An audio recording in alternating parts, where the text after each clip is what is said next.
ஏ செல்ல குட்டி பட்டு குட்டி என்ன சொல்லடா உன் பாசத்துக்கு இடையில ஏதும் இல்லடா. ஹாய் காயு, பிரேக்ஃபாஸ்ட் ரெடியா? ரெடி ஆகிட்டு இருக்கு. Hi friends, welcome to my channel. எல்லோரும் எப்படி இருக்கீங்க? இன்னைக்கு பிரேக்ஃபாஸ்ட் வந்து தோசை ஆர் இட்லி. என்ன தெரியுமா தோசையோட நிலைமை பாருங்க. இருந்தாலும் என்னன்னு தெரியல, திடீர்னு வரல. இருந்தாலும் அதை வர விடாமல் விடுறது இல்லைன்னு சொல்லிட்டு ஊற்றிட்டு இருக்கேன். ஆனால் அதுக்குள்ளே உனக்கு டைம் ஆகிடும்ல, அதான் சைட்லேயே ஒரே ஒரு இட்லி இதை வச்சு வானல்லேயே இட்லி தட்டு வச்சு இட்லி கூட ஊற்றி வச்சிட்டேன். உனக்கு இதை வந்து எப்படியாவது சரி பண்ணுறது முயற்சியில் நான் ஈடுபட்டு கொண்டிருக்கிறேன். சரி, ஓகே. இப்போ லஞ்ச் அண்ட் பிரேக்ஃபாஸ்ட் என்ன சொல்லிட்டு பார்த்துடலாமா? இன்னைக்கு மார்னிங் பிரேக்ஃபாஸ்ட் வந்து தோசைக்கு தான் ட்ரை பண்ணேன். இப்போ இது வரைக்கும் போன தோசை தான் வந்துட்டுருக்கு. என்னாச்சுன்னு தெரில, கல் வேறு நல்லா வந்துட்டு இருந்துச்சு. சரி, ஓகே. இப்போ ஹஸ்பண்டுக்கு டைம் ஆகிடும் இல்லையா, அதனால் அது அப்புறம் பார்த்துக்கலாம்னு சொல்லிட்டு இட்லி மட்டும் சும்மா வானலில் வச்சு ஊற்றி வச்சுட்டேன். ஏன்னா இட்லி நைட்டு தான் ஊற்றினேன், அதனால் இட்லி குண்டை வாஷ் பண்ணணும், அதனால தான் இதில் ஊற்றி வச்சிட்டேன். அதுக்கு வந்து சாம்பார் வந்து காயெல்லாம் போட்டு வச்சுருக்கேன். கேரட், அப்புறம் பீன்ஸ், அவரைக்காய், மாங்காய், கத்திரிக்காய் எல்லாம் காயும் போட்டு சூப்பராக ஒரு சாம்பார் வச்சிட்டேன். இதே இட்லி அப்புறம் தோசை ரெண்டுத்துக்குமே சாப்பிட்டுக்கலாம்னு நினச்சி வச்சேன். நல்லா மாங்காய் போட்டவே சாம்பார் தனி டேஸ்ட் தான். யாரெல்லாம் இதை ஒத்துக்கிறீங்கன்றதை கமெண்ட்டில் சொல்லுங்கள். ஆனால் இந்த மாங்காய் வேறு பிடிச்சிது, நல்லா நிறைய வேறு போட்டிருக்கேன்.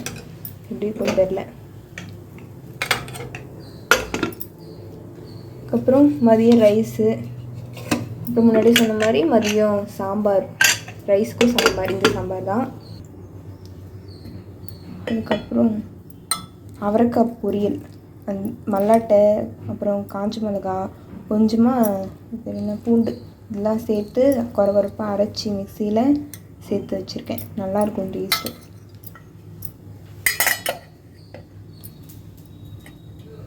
அதன் பிறகு இந்த தோசை இப்படி ஆனதுக்கப்புறம் நமக்கு ஏதாவது என்னது சைடில் வேணும், அப்போ தான் வயிறு ஃபுல்லாகும் இல்லையா.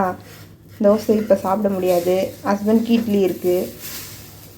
இப்போது எனக்கு எதாவது வேணும்ல, அதனால் ஒரு ஆப்பிள் கட் பண்ணி வச்சுருக்கேன்.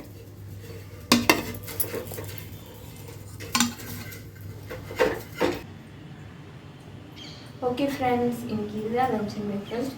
ரொம்ப சிம்பிளாக சூப்பராகவே செஞ்சாச்சு. அதுவும் அந்த எஸ்பெஷலி அந்த சாம்பார் மாங்காய் போட்டுருக்கேன், சூப்பராக இருக்கும்.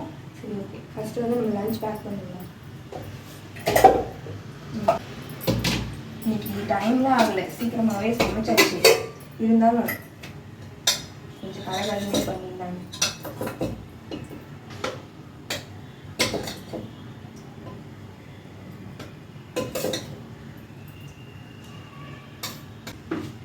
எனக்கு அந்த ஹோட்டலில் வாங்கின சாப்பாடு இவ்வளோதான் இருக்குங்க. நம்மன்றதுனால பத்திடுச்சு. வேறு யாராவது வாங்கணும், நல்லா சாப்பிடுவாங்க, நல்லா சாப்பிட்றவங்களுக்குலாம் சுத்தமாக பத்தலை. என்ன நினச்சி கொடுத்தாங்களே தெரியல, மனசே ஆடல எனக்கு. நேரில் போயிருந்தாவே நல்லா சாப்பிட்டுக்கலாம். முடியலன்னு சொல்லிட்டு ஒரு நாள் ஆர்டர் போட்டது சாப்பிட்டுச்சு. ஆனால் இப்படிதான் வரும், நமக்கு தெரியும்ல. ஆனால் இந்த அளவுக்கு மோசமாக வரும்னு எக்ஸ்பெக்ட் பண்ணேன். ஓரளவுக்கு எக்ஸ்பெக்ட் பண்ணோம், பசிக்கு ஏதாவது இருக்கும் அப்படின்னு எக்ஸ்பெக்ட் பண்ணேன். இந்த அளவுக்கு மோசமாக தம்ம தோண்டு கொடுப்பாங்க நான் எக்ஸ்பெக்ட் பண்ணவே இல்லை.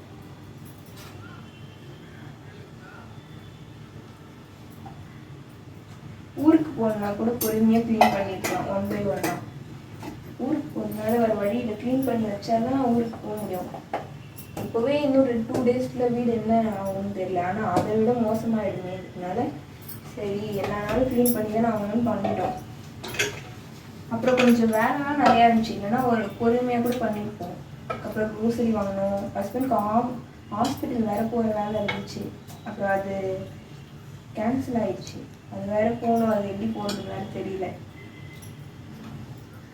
இப்படி நிறைய பல வேலைகள் இருந்ததுனால நேற்று சாப்பாடு கடையில் வாங்குற நிலைமை வந்துச்சு. பரவாயில்ல, அது ஒரு புது எக்ஸ்பீரியன்ஸ் தான். காயெல்லாம் மதியத்துக்கு போடாது, அவ்வளோ தூரம்.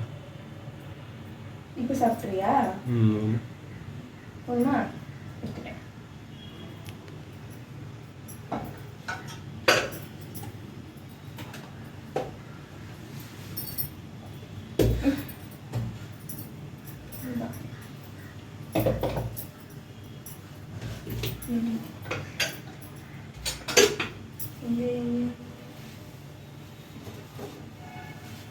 நான் சொன்னதுலேருந்து குட் பாயாக லஞ்ச் பேக் வந்து இங்கே வந்ததுனால எனக்கு ஈஸியாக இருக்குது. நல்ல ஹேபிட்ல இங்கே எடுத்துகிட்டு வந்து இப்போ நீ இங்கே வச்சிடல, அதனால நான் கரெக்டாக வாஷ் பண்ணுறேன். இல்லைன்னா கிளம்பும் போது எங்கே காணும் அப்படின்னு சொல்லிட்டு ஒரு ஷாப்பிங்கோட தேடி அதை கண்டுபிடிச்சி அதை கழுவி தேவையாது. அப்புறம் இதை ஒரு வாட்டி போய் எடுத்துகிட்டு வரணும். இது மாதிரி ஈஸியாக இருக்குல்ல. நான் நல்லதுன்னு சொல்லித்தரேன், நீ எனக்கு கலைக்கிறேன்.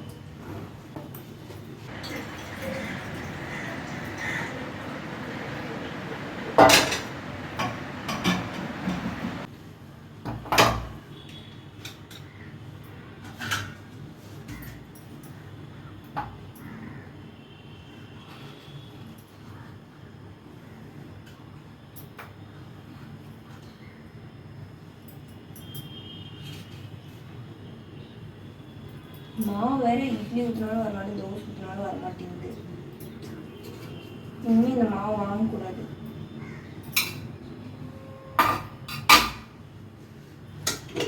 நைட்டு தோசை தானே ஊற்றினேன், நல்லா இருந்துச்சுல்ல? நைட்டு இட்லி தான் ஊற்றினேன். நல்லா இருந்துச்சுல்ல? நல்லா இல்லை, அது ஒரு மாதிரி கொலன்னு இருக்கு மாவு. நீ தானே சொன்ன ஒரு நாள் மாவு ஒரு மாதிரி கொலன்னு இருக்குன்னு. இப்போ வந்து ஏன்ட்டு சொல்கிறேன். நைட்டே தெரியல உனக்கு, அதனால் காலைல இட்லியே ஊற்றிட வேண்டியதானே, என் தோசை ஊற்றணும்னு கேட்க வந்து. போன வாட்டி ஊற்றினப்போ நல்லா இருந்துச்சு, இந்த மாவு தான் நல்லா தான் வந்துச்சு. தோசை கல் மறுபடியும் என்னாச்சுன்னு தெரியுது. தோசை கல் பிரச்சனை தீரவே மாட்டேங்குது. பார்த்துக்கலாம். சரி, ஓகே ஃப்ரெண்ட்ஸ், இன்றைக்கி லஞ்ச் அண்ட் பிரேக்ஃபாஸ்ட் தான். நீங்கள் என்ன லஞ்ச் அண்ட் பிரேக்ஃபாஸ்ட் செஞ்சீங்கன்றத கமெண்ட்டில் சொல்லுங்கள். என்னோட வீடியோ உங்களுக்கு பிடிச்சிருந்தா லைக் பண்ணுங்கள், ஷேர் பண்ணுங்கள், அது மறக்காமல் சப்ஸ்கிரைப் பண்ணிக்கோங்க. அடுத்த வீடியோ பார்க்கலாம்.